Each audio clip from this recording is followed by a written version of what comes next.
आज जो मैं तुम्हें कहानी सुनाने वाली हूँ, स्टोरी सुनाने वाली हूँ, वो दशानन। कल आपने रावण दहन किया था। दशानन असत्य पर सत्य की विजय की कहानी सुनाने वाली हूँ, बहुत ही संक्षेप में।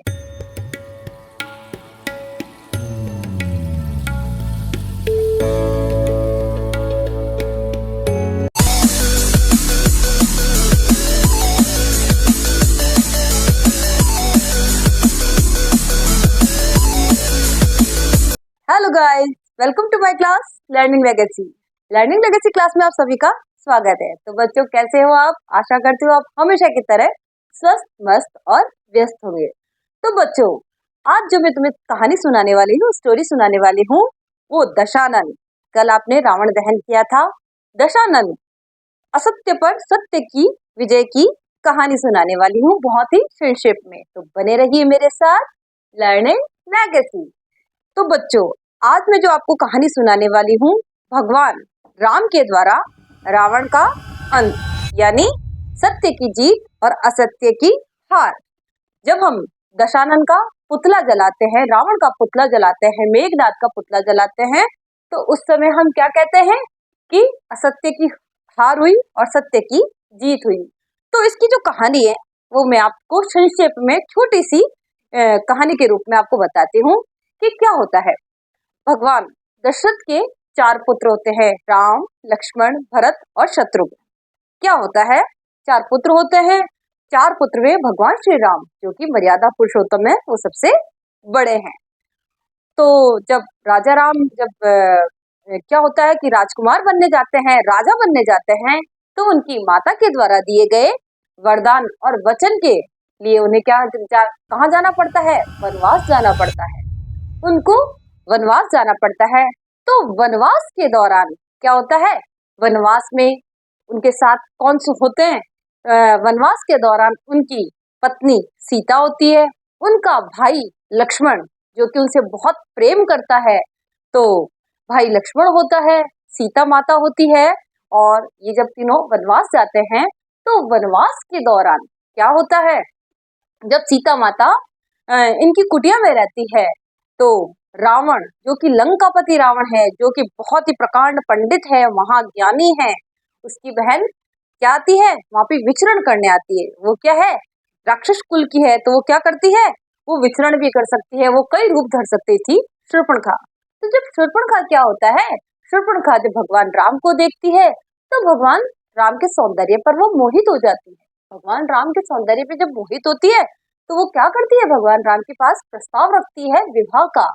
तो भगवान राम, जो कि हमारे मर्यादा पुरुषोत्तम राम है, जो कि अपने पिता की वचनों के लिए, पिता की आज्ञा के कारण क्या क्या किया, इन्होंने वनवास स्वीकार किया कि मैं अपने पिता के वचनों के कारण, पिताजी ने जो वचन दिया था माता कैकेयी को, तो उन्होंने वनवास स्वीकार किया।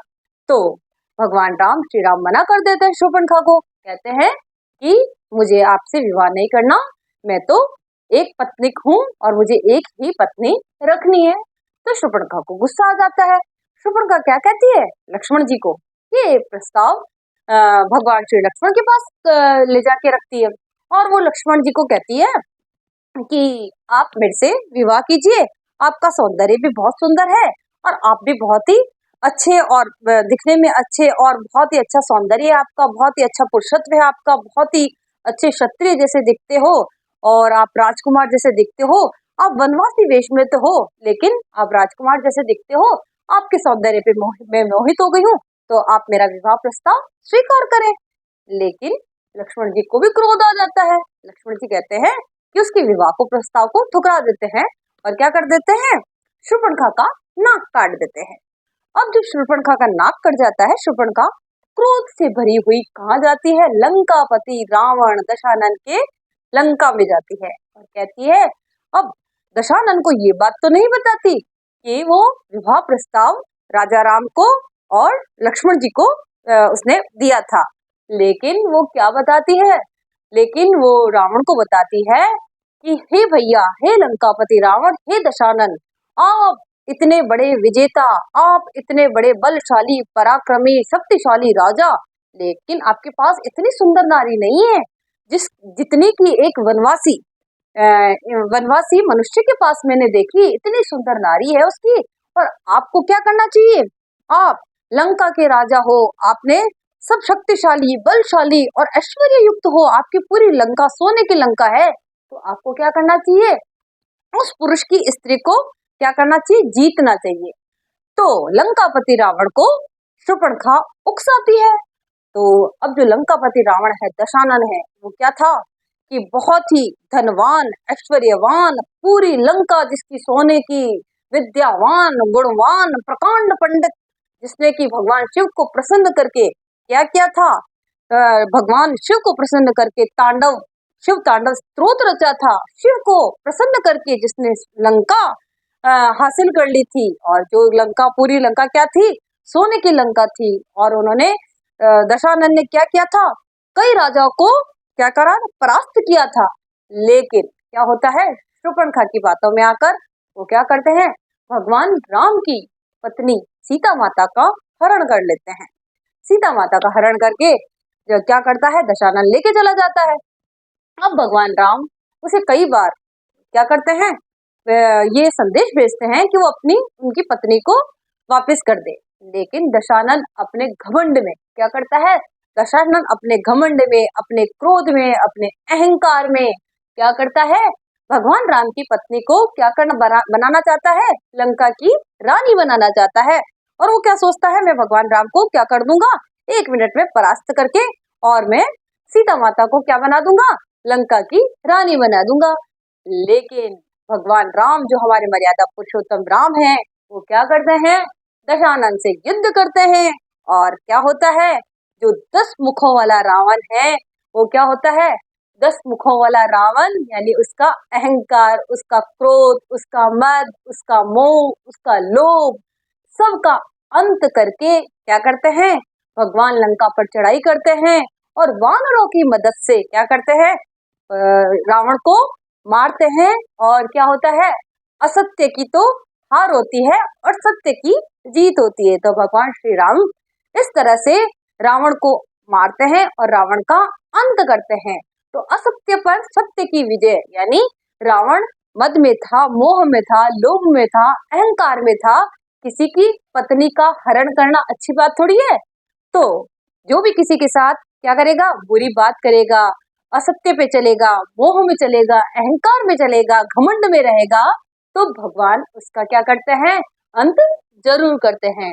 तो इस कहानी से हमें क्या शिक्षा मिलती है बच्चों?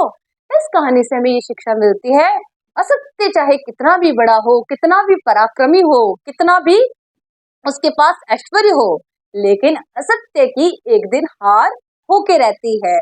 क्या होती है? असत्य की एक दिन हार होती है।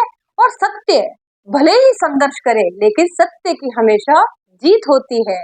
तो बच्चों, असत्य पर सत्य की विजय, विजयदशमी का जो पर्व, जो आपने रावण का पुतला जलाया, यही कहानी है हमारे भगवान राम की और रावण के दहन की। तो बच्चों, ये जो मैंने कहानी सुनाई है, बहुत ही संक्षेप में सुनाई है, बहुत ही इम्पोर्टेंट पार्ट्स लिए हैं। यदि आपको पूरी कहानी जाननी है तो आप कमेंट बॉक्स में कमेंट करना। मैं इसके अलग अलग पार्ट बनाऊंगी। क्या बनाऊंगी? भगवान राम का रास तिलक कब होता है, कब इनको वनवास होता है, कब ये वनवास में आते हैं, और इस दौरान रावण से इनका कैसे मिलन होता है, वानरों से इनका कैसे मिलन होता है। तो ये पूरी कहानी जानने के लिए, विस्तृत कहानी जानने के लिए आप कमेंट बॉक्स में कमेंट जरूर करें। तो इसके भी मैं क्या बनाऊंगी? पार्ट्स बनाऊंगी। तो बच्चों, आशा करती हूँ आज की स्टोरी आपको अच्छी लगी होगी। यदि स्टोरी अच्छी लगे तो क्या करोगे? लाइक करोगे, शेयर करोगे, सब्सक्राइब करोगे और कमेंट जरूर करोगे। जय जय श्री राम।